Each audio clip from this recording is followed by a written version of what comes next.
Have you ever stopped to consider just how far someone might go to test the patience of a person dedicated to unwavering discipline? Picture standing before a figure whose very presence exudes authority and control, yet choosing to push their limits in the most disrespectful way imaginable. What would it take for them to break? Or perhaps the better question is, what does it take for them to remain unshaken? It was a damp, foggy morning in Washington, D.C., the kind where the air feels thick with the weight of history. Tourists milled about near the grand gates of the presidential residence, cameras in hand, eager to capture a piece of the city's grandeur. Among them, a particular group stood out, not for their admiration of the historic setting, but for their sheer volume and unruly demeanor. They were young, carefree, and seemingly oblivious to the significance of their surroundings. At the forefront of this group was a man, likely in his early 30s, sporting a confident smirk and clutching a steaming cup of coffee. He carried himself with an air of entitlement, as if the world were nothing more than a stage for his amusement. His eyes landed on one of the presidential guards, standing tall and resolute at his post. A glimmer of mischief flickered across his face. This, he thought, could be fun. He strolled up, his steps deliberate, his voice cutting through the morning murmur. "Hey, buddy, why so serious?" he called out, his tone laced with mockery. He moved in closer, testing the invisible boundary between respect and disruption. The guard, Officer John Miller, remained steadfast. His training dictated his reaction, or rather, his lack of one. No movement, no flinch, just a quiet, unwavering presence. It was the embodiment of discipline, a symbol of duty. But that only seemed to encourage the provocation. The man smirked again, looking around to ensure he still had an audience. He leaned in, his voice dropping just enough to make his next words sound personal. "Come on, lighten up. What's the worst that could happen?" Then, in a moment that sent a wave of disbelief through the crowd, he tilted his cup and spat a mouthful of coffee in the direction of the guard. A sharp intake of breath rippled through the onlookers. The laughter stopped. The once playful atmosphere twisted into something tense, something uncomfortable. This wasn't just a joke anymore. It was an open challenge to a man who represented something greater than himself. Yet, even in the face of such blatant disrespect, Officer Miller did not falter. His face remained impassive, his posture unbroken. But then, with a measured and deliberate movement, he shifted, just enough to assert control over the moment. His voice, steady and firm, cut through the heavy silence. "Step back, sir." There was no anger in his words, no emotion that could be exploited. Just authority, just duty. And in that instant the power dynamic shifted. The provocateur, who had sought to embarrass and belittle, now stood exposed before an audience that no longer found him amusing. This moment, this stark contrast between arrogance and honor, served as a reminder of the values we should cherish. It forces us to question the lines we draw between humor and disrespect, between provocation and dignity. It reminds us that true strength is not always loud or aggressive. Sometimes, it is simply the ability to stand firm when everything else demands a reaction. As we explore this story further, I invite you to reflect. Have you ever witnessed a moment where someone's composure outweighed the temptation to retaliate? How did it shape your perception of strength and respect? Share your thoughts in the comments below. And if this message resonates with you, don't forget to like, share, and subscribe for more stories that challenge the way we see the world. The morning in Washington, D.C. carried a quiet weight, the kind that settled over the city in a gentle haze. The air was crisp with the remnants of dawn, the fog hanging low as if reluctant to lift, clinging to the rooftops of historic buildings and drifting through the wide streets. Despite the early hour, the sidewalks around the presidential residence were already filling with visitors, drawn by the allure of the Capitol's history and the promise of capturing the perfect photograph. Some admired the architecture, others spoke in hushed tones, their footsteps softened by the thick morning mist. The stillness of the scene only enhanced the grandeur of the place, where the past and present coexisted in a delicate balance. Standing at rigid attention near the gates, Officer John Miller was a fixture in this landscape. At 35, he had served as a presidential guard for nearly a decade, his presence as steadfast as the very post he manned. His uniform, pressed to perfection, bore no trace of dust, his boots polished to a mirror shine. The rifle at his side, though never raised in haste, was a constant reminder of his duty. His was a position of silent authority, one that required patience beyond measure. He knew his role well, understood the silent expectations placed upon him. He was not there to engage, not there to respond. He was there to stand. The routine of the morning remained undisturbed as various groups wandered by, pausing briefly to take photographs, some whispering as they speculated about his ability to remain so still. It was all familiar. The murmurs, the pointing, the occasional attempt to make him react. It was all part of the experience for those who had never encountered such unwavering discipline before. Most would pass, leaving with a sense of admiration, or at least curiosity. But then, there were always those who sought to push boundaries.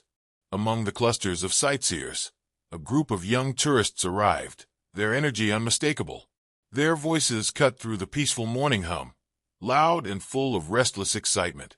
They moved together, a tight-knit pack, their enthusiasm marked by exaggerated gestures and bursts of laughter. At the head of the group walked Mark Thompson, a man in his early 30s who carried himself with a confidence that bordered on arrogance. His clothes, casual yet expensive, and the way he held his coffee cup with an air of nonchalance suggested someone accustomed to attention. He led the group with an easy stride, weaving through the throng of visitors with the presence of someone who expected space to be made for him. His gaze flicked over the scene, searching, until it landed on Officer Miller. A slow smirk spread across his face. "Check this guy out," he said, nudging the person beside him. "Like a statue. Think he ever blinks?" Laughter rippled through the group, a few of them pulling out their phones, already sensing that something entertaining might unfold. Thompson took a sip of his coffee, his eyes never leaving Miller's face. "Let's see just how unshakable he really is." With that, he stepped forward, moving closer to the officer, his intention clear. Mark Thompson's smirk widened as he focused on Officer Miller. The moment had arrived, and he had no intention of letting it pass without making sure all eyes were on him. He had always been the type who thrived on an audience, feeding off the reactions of others, and today was no exception. "Look at this guy," he called out, his voice carrying over the murmur of the crowd. "He won't even blink. Maybe he's a robot." A ripple of laughter spread through the group as he waved his hand theatrically in front of Miller's face. A few tourists who had been passing by paused, curiosity piqued by the commotion.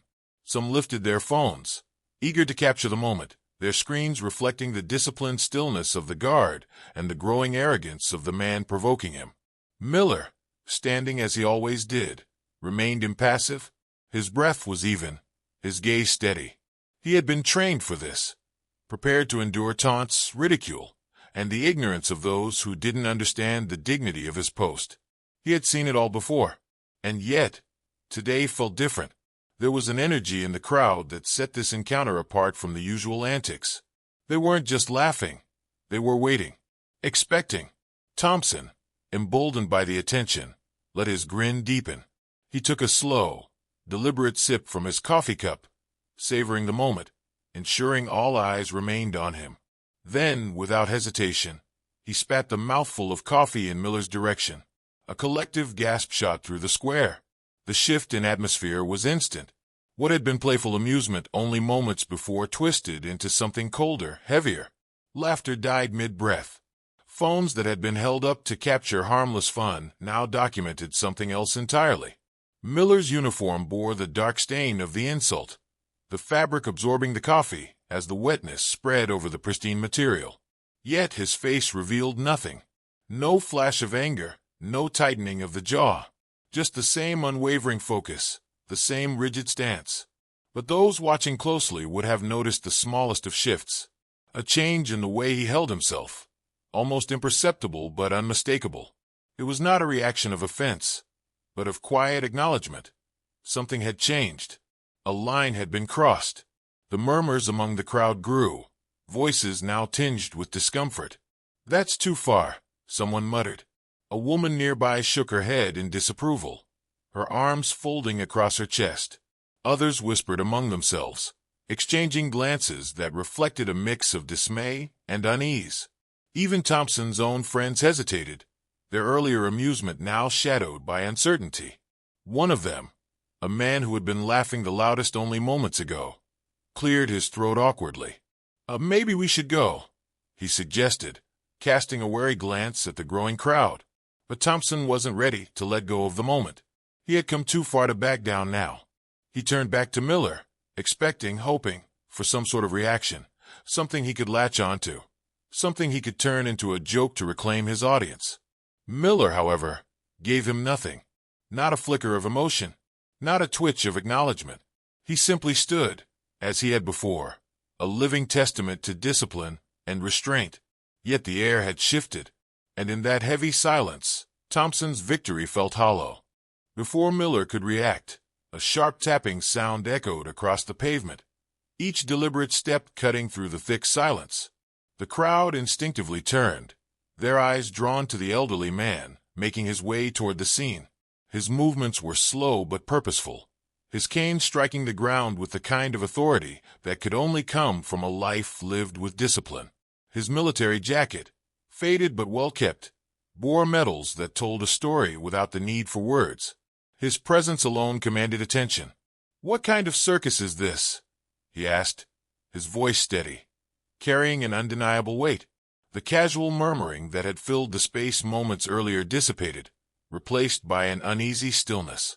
People shifted on their feet, unsure whether to speak or simply watch what would unfold.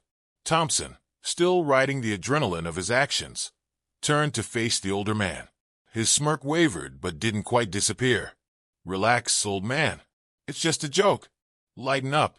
The veteran's gaze did not waver. It was the kind of stare that could peel back layers, reaching a person's core before a single word needed to be spoken. "A joke."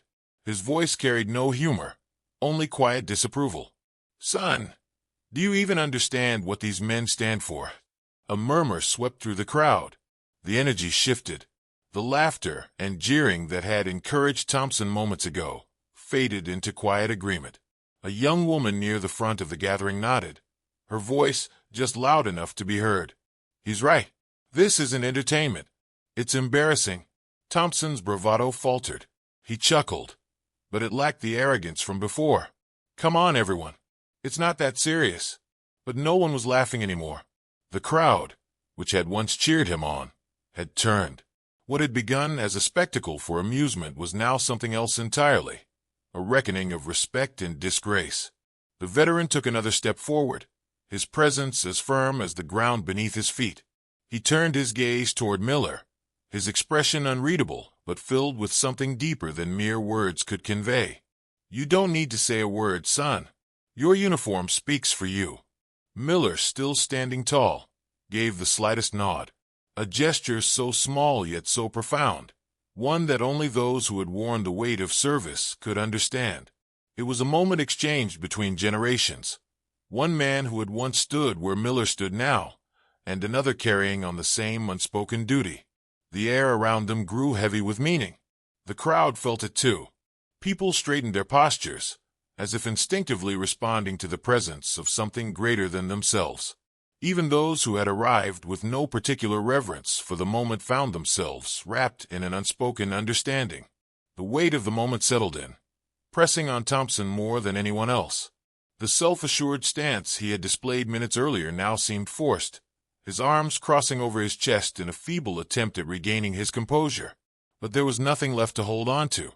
The tide had turned against him, and he knew it. Then, breaking the heavy silence that had settled over the square, Miller took a single step forward. It was a small movement, barely perceptible, yet it carried the weight of something far greater. The air seemed to shift, as if the very foundation of the moment had been altered. The tension that had held the crowd captive was no longer passive. It was now waiting for what would come next. With precise and deliberate motion, Miller raised his rifle slightly, positioning it across his chest. There was no aggression in his stance, only a quiet but unyielding authority. The calm control in his posture spoke louder than any show of force ever could. And then, in a voice that cut through the heavy air like a blade, he spoke. "Step back, sir." The words were measured, neither loud nor angry. Yet the command within them was unmistakable. It was the voice of someone who knew exactly what he stood for. Someone who would not be swayed by ridicule or provocation. The sheer weight of it sent an almost physical ripple through the onlookers. Thompson, caught entirely off guard, instinctively took a step back. It was not a conscious decision, but rather a reaction to something primal. The innate understanding that he had pushed too far. His confidence, so brazen just moments ago, flickered. For the first time, uncertainty crept into his expression. He glanced at the crowd, searching for validation, for the laughter and support that had fueled his antics. But it was gone.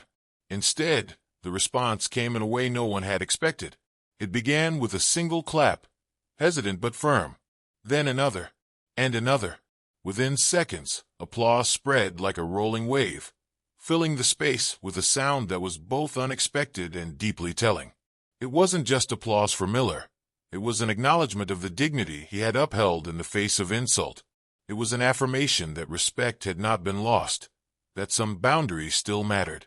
The shift in energy was palpable, the tide turning away from mockery and towards something much more profound.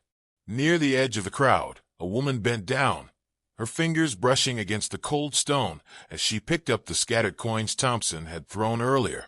Holding them in her hand, she turned toward the gathering and spoke, her voice steady despite the emotion laced within it. "This man deserves more than to be treated like a spectacle." Her words settled over the crowd, resonating deeply. More nods, more murmurs of agreement. The moment had transformed. What had started as a crude attempt to humiliate had instead become something else entirely, a demonstration of respect, of silent solidarity for the man who had refused to be reduced to a joke. Thompson, still standing in the center of it all, felt the weight of their gazes. The amusement he had sought was now gone, replaced by a quiet but undeniable judgment. He opened his mouth, perhaps to deflect, to make light of what had happened, but no words came. There was nothing he could say that would undo what had just unfolded. Even as Thompson tried to salvage his pride, his voice rang hollow. All right, it was just a joke," he muttered, forcing a chuckle that failed to find an audience. But the moment had already passed. The crowd had moved on, no longer willing to entertain his antics. Phones had captured everything. The cameras that had once been raised in amusement had now turned into silent witnesses, recording every second of the encounter. Within minutes, the videos began to surface online, shared across platforms at an astonishing speed. The internet had taken hold of the moment, and there was no undoing it now. Comments poured in. "This is what real discipline looks like," one person wrote. "The guard's composure is more powerful than any reaction," another remarked.